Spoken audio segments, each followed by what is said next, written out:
Hi friends, ఇక్కడ question చూస్తే ఈ కింది వాక్యంని ప్రామాణిక రూపంలో రాయండి. ఇక్కడ ఒక నెంబర్ అయితే ఇచ్చాడు. దీనికి మనకి ప్రామాణిక రూపము స్టాండర్డ్ ఫార్మ్ రాయమంటున్నాడు. ఫస్ట్ మనకి స్టాండర్డ్ ఫార్మ్ అంటే ఏమిటి అంటే మనకి ఇచ్చినటువంటి నెంబర్లో ఒక ప్లేస్ తర్వాత ఎక్కడైతే మనకి జీరోస్ కాకుండా మామూలు నెంబర్స్ వస్తాయో, అంటే 1 2 3 అటువంటి నెంబర్స్ వస్తాయో అందులో ఫస్ట్ ప్లేస్ తర్వాత పాయింట్ పెట్టాలి. అంటే ఇక్కడ పాయింట్ అనేది రావాలి. అంటే 1 తర్వాత పాయింట్ రావాలి. 1 తర్వాత పాయింట్ ఉన్నది ఇక్కడ 2 మాత్రమే ఉన్నాయి.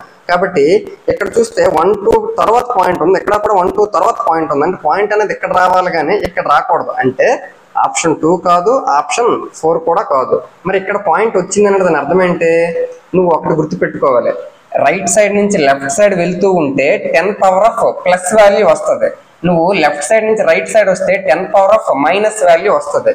ఇప్పుడు నీకు పాయింట్ ఇక్కడ ఉంది, ఇక్కడ ఉన్న పాయింట్ ఇక్కడికి రావాలి. కాబట్టి 1 2 3 4 5 అంటే 5 ప్లేసెస్ లెఫ్ట్ సైడ్ నుంచి రైట్ సైడ్ వచ్చావు. కాబట్టి 10 పవర్ ఆఫ్ -5 అవుతుంది. మరి 10 పవర్ ఆఫ్ -5 1 3లో ఎక్కడ ఉంది? 10 పవర్ ఆఫ్ -5 ఇక్కడ ఉంది. కాబట్టి మనకు కావాల్సిన ఆన్సర్ కూడా ఒక ప్లేస్ తర్వాతే పాయింట్ రావాలి. అలాగే 5 స్థానాలు ఎడమ వైపు నుంచి కుడి వైపు వెళ్ళాయి. కాబట్టి 10 power of -5 option 3 is the correct answer. Thank you.